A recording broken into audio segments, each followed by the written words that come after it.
Sebenarnya soal ini sudah berkali-kali terjadi pada saat presiden seolah-olah mendorong melalui lingkarannya ada penundaan pemilu, masa jabatan presiden ketiga itu sudah masuk kategori pengkhianatan terhadap negara. Ada yang mengatakan kepada saya, kok pengkhianatan terhadap negara, Den? Karena undang-undang pemilu mengatakan salah satu definisi pengkhianatan terhadap negara itu jika melanggar konstitusi. Jadi beberapa kali sebenarnya Presiden melakukan hal ini, tetapi kita terlalu permisif. Betul kata Bang Refli, kita menganggap itu satu hal yang kait dengan wacana saja, pendapat saja. Ini yang dilakukan Pak Jokowi ini lebih berbahaya. Ini kedaulatan partai sas gitu, malah diambil, dirampok, dibegal. Itu kata Romahur Muzi, dicopet.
Kalau begitu, ya, kenapa Anda begitu yakin bahwa tiga hal tersebut itu qualified, ya, justified, kita dari terakhir ya, qualified dan justified untuk impeachment, pemakzulan atau pemberhentian terhadap presiden? Mungkin silakan dikupas lebih dalam lagi. Iya, jadi begini Sobat RH, Bang Refli. Bang Refli ini nanya, tapi sebenarnya beliau juga paham karena saya waktu masuk Fakultas Hukum UGM tahun 91, abang ini 3 tahun di atas saya tuh, 89. 2 Beliau tahun? sudah 2 tahun ya berarti ya. Oke, sorry. 89 2 tahun. Satu angkatan sama Anies Baswedan itu. Ya. Kalau Ganjar 2 tahun lagi di atasnya, 87. Jadi kita nih sebenarnya punya nostalgia yang sama dengan Fakultas Hukum UGM. Saya waktu masuk beliau sudah ketua senat Fakultas Hukum UGM, sudah banyak menulis, jadi narasumber dan lain-lain. Saya sebenarnya menjadi terinspirasi juga dengan abang saya ini, Bang Refli.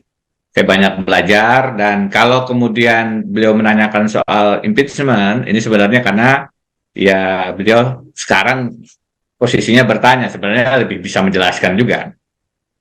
Kalau kita bicara impeachment, saya dulu menulis pertama kali di Harian Republika menggunakan istilah pemakzulan. Kadang-kadang saya gunakan istilah pemberhentian. Kadang-kadang saya gunakan istilah pemecatan.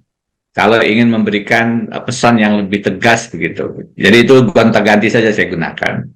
Memang ada 2 aspek yang perlu kita perhatikan. Kalau dari aspek hukum tata negara, kita ini sudah diatur soal impeachment, pemakzulan ini dalam Undang-Undang Dasar sudah relatif lebih rinci dibandingkan sebelum perubahan konstitusi.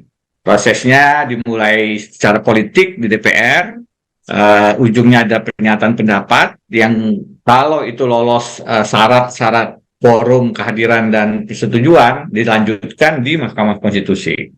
Jika Mahkamah Konstitusi sepakat memang ada pasal pemakzulan yang dilanggar, maka prosesnya berlanjut ke MPR, dan yang memberhentikan presiden itu adalah Majelis Pemusatan Rakyat. Karena itu secara teori, pemberhentian presiden ini memang perpaduan antara proses politik dan proses hukum. Bedanya dengan Amerika Serikat, kalau Amerika Serikat representasi lembaga yudikatifnya itu hanya Ketua Mahkamah Agung dalam sidang Senat. Jadi yang menyidangkan adalah tuduhan DPR di sana itu Senatnya. Kalau di kita, maka yang menyidangkan itu adalah Mahkamah Konstitusi. Nah, saya tidak ingin terlalu banyak teori di sana. Kenapa saya bicara begini? Untuk mengatakan kita juga paham prosesnya tidak sederhana. Tetapi ini perlu disampaikan karena sama dengan kenapa saya menyuarakan tentang putusan Mahkamah Konstitusi, tentang penundaan pemilu, karena proses politik dan proses hukum kita ini sekarang lebih banyak terjadi di panggung-panggung belakang, di ruang-ruang gelap. Nah itu kalau secara teori korupsi itu rentan dengan transaksi dan rentan dengan negosiasi yang jual beli, transaksional. Kalau dalam rumusnya, corruption is authority plus monopoly minus transparency. Tanpa sorotan keterbukaan, lampu publik yang bisa melihat, itu cenderung akan terjadi praktek-praktek yang menyimpang atau koruptif.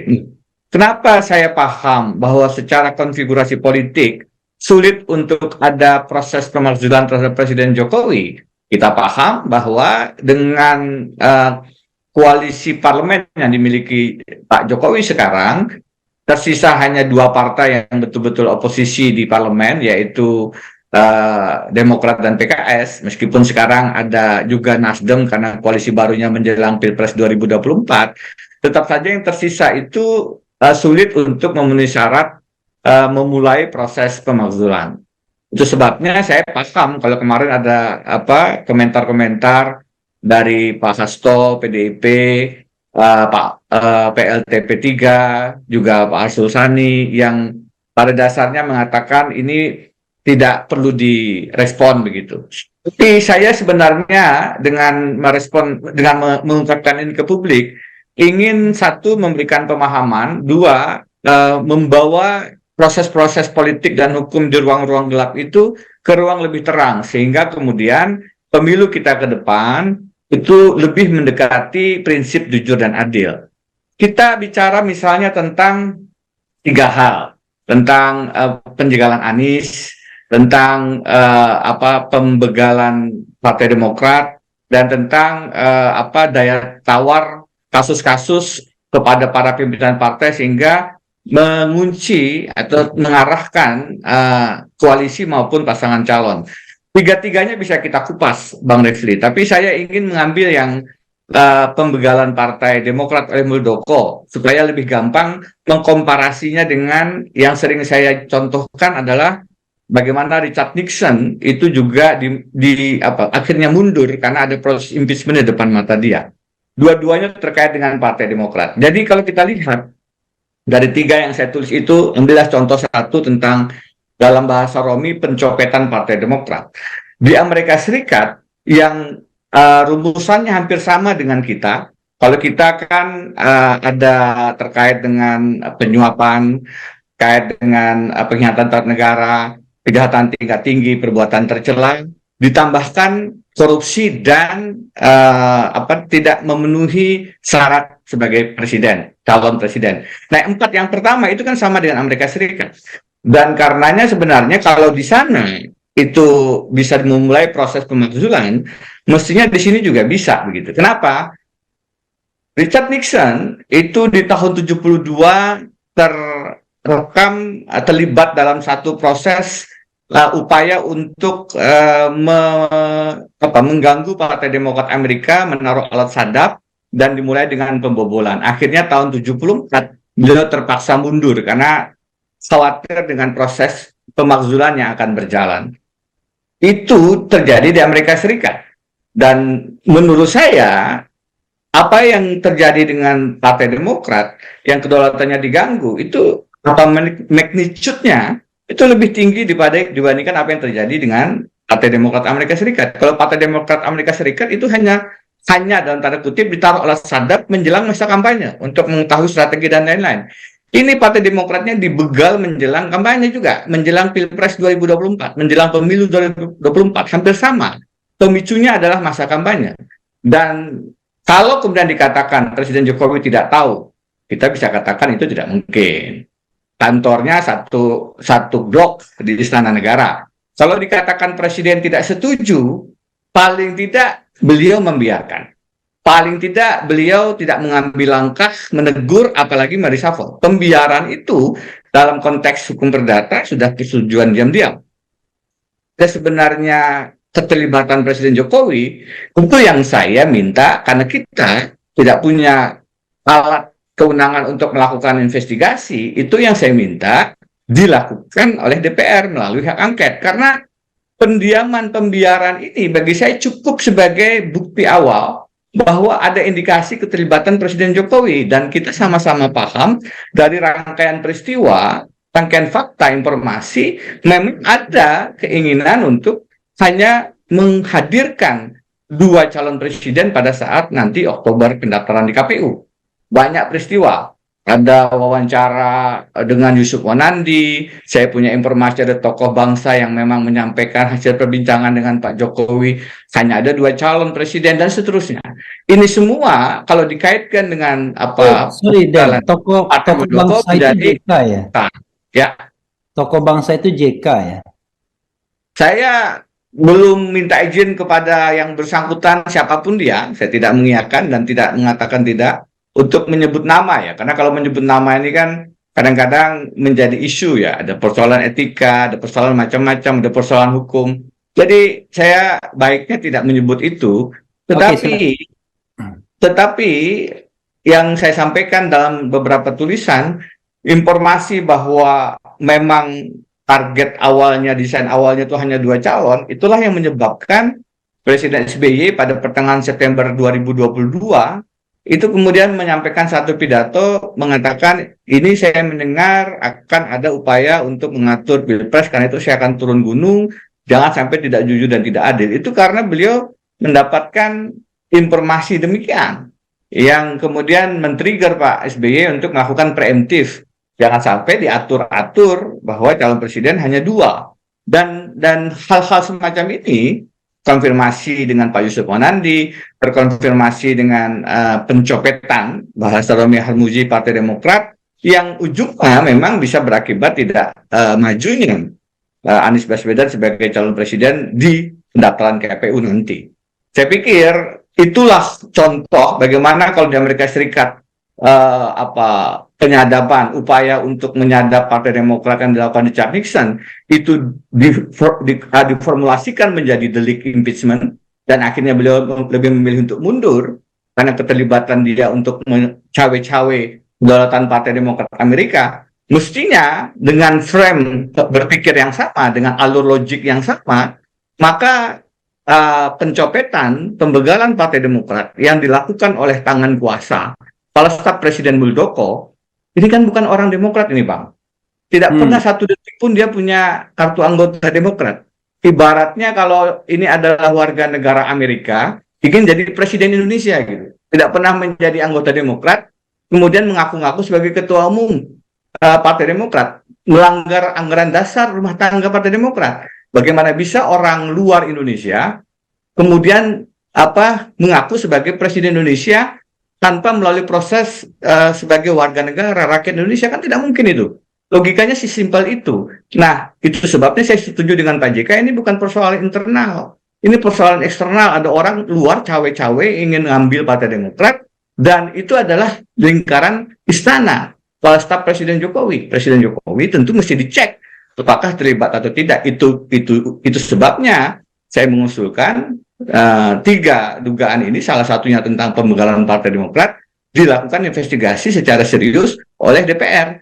Persoalan DPR kemudian tidak melakukan itu karena tidak mau atau tidak dalam posisi ada agenda untuk memakzulkan presiden, persoalan politik. Tapi persoalan tata negara secara konstitusi, saya punya keyakinan bahwa ini sebenarnya masuk klasifikasi yang bisa mendorong presiden dimakzulkan.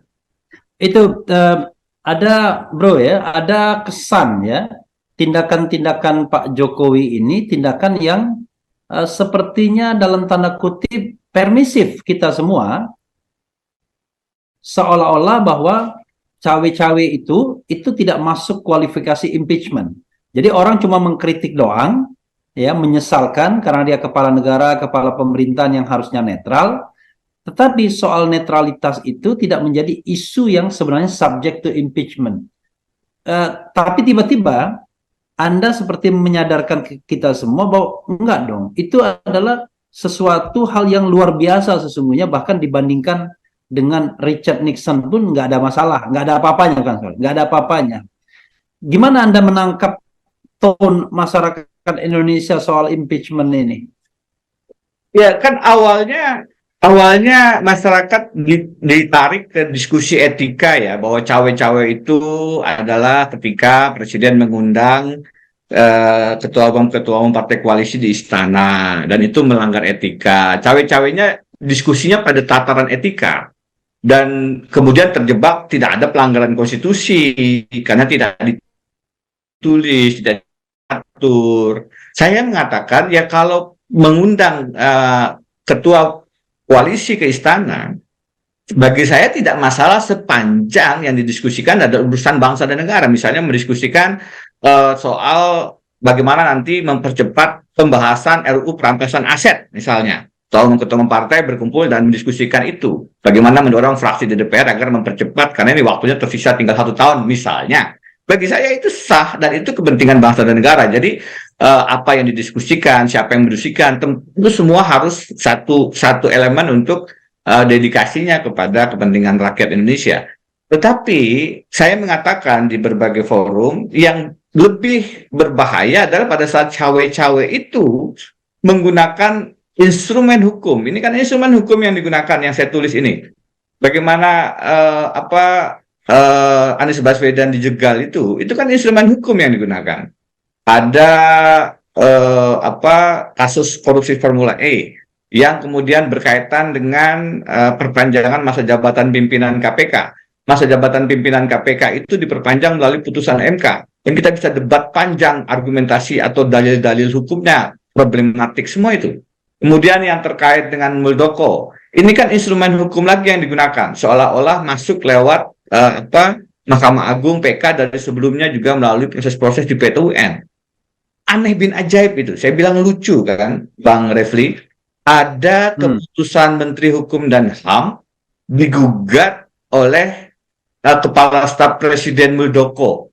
Dua-duanya anak buah presiden, saling bersengketa di hadapan hukum dan presidennya tidak bisa kemudian mengambil langkah yang melakukan proses mediasi di antara keduanya. Itu sangat mudah untuk diselesaikan. Tapi ini tidak dilakukan. Jadi hukum itu dijadikan alat saja, tontonan yang sebenarnya mempertontonkan tidak adanya leadership Presiden Jokowi ketika ada kasus hukum di hadapan Mahkamah Agung yang terkait dengan Menkumham dan KSP Muldoko. Kaitannya dengan kasus-kasus yang dimunculkan untuk oposisi dan ditenggelamkan untuk koalisi, itu kan juga menggunakan instrumen hukum. Tentu saja banyak yang mengatakan itu kan hearsay, itu kan katanya, itu kan baru asumsi. Kalau ini kemudian misalnya keterlibatan Jokowi di kasus pembegalan Partai Demokrat Muldoko, menurut saya itu indikasi bukti awalnya cukup kuat bahwa beliau membiarkan. Tinggal kita melakukan investigasi. Saya sebagai warga negara tentu tidak punya kewenangan untuk masuk ke wilayah investigasi hak angket DPR. Tentu saja yang saya bisa katakan adalah ini loh, tolong laksanakan hak Anda, hak angket Anda, dan periksa, karena baunya itu terlalu manis untuk kemudian dibiarkan. Tidak cukup ini hanya dikatakan, oh pemakzulan itu bukan proses yang mudah, pemakzulan itu sebaiknya tidak dilakukan. Loh, konstitusi kita memberi ruang pemberhentian pemakzulan karena memang meskipun berbeda dengan parlementer yang lebih dinamis kepemimpinannya, kalau Perdana Menteri tidak didukung mayoritas, maka dia akan mendapat mosi tidak percaya dan jatuh. Presiden memang dimaksudkan untuk satu pejabatan, tetapi ada ruang exit strategi diberikan oleh konstitusi jika presiden korupsi, jika presiden melakukan pengkhianatan terhadap negara. Sebenarnya soal ini sudah berkali-kali terjadi. Pada saat presiden seolah-olah mendorong melalui lingkarannya ada penundaan pemilu, pas jabatan presiden ketiga, itu sudah masuk kategori pengkhianatan terhadap negara. Ada yang mengatakan kepada saya, kok pengkhianatan terhadap negara, Den? Karena Undang-Undang Pemilu mengatakan salah satu definisi pengkhianatan terhadap negara itu jika melanggar konstitusi. Nah, membiarkan adanya wacana penundaan pemilu, membiarkan adanya gerakan presiden 3 periode, bagi saya, kalau terbukti sebenarnya di belakangnya juga adalah blessing dari Presiden Jokowi, itu melanggar konstitusi. Dan menurut Undang-Undang Pemilu, pelanggaran konstitusi adalah pengkhianatan terhadap negara. Jadi beberapa kali sebenarnya Presiden melakukan hal ini, tetapi kita terlalu permisif. Betul kata Bang Refli, kita menganggap itu satu hal yang terkait dengan wacana saja, pendapat saja. Padahal sudah jelas-jelas kalau disandingkan, diperbandingkan dengan impeachment proses yang dilakukan terhadap Richard Nixon, ini yang dilakukan Pak Jokowi ini lebih berbahaya. Ini kedaulatan partai sas gitu, malah diambil, dirampok, dibegal, itu kata Romahur Muzi, dicopet. Ini menurut saya jauh lebih kelihatan. Tentu saja perlu ada investigasi membuktikan keterlibatan Pak Jokowi. Saya harus mengatakan itu secara fair. Tapi bahwasanya Presiden mendiamkan, ini indikasi kuat harus ada langkah lanjut. Bahwasanya DPR tidak melakukan, itu persoalan politik karena mereka terikat pada koalisi. Tapi sebenarnya kalau dalam kondisi normal, menurut saya ada skandal, kalau itu Watergate, di sini Muldoko Gate.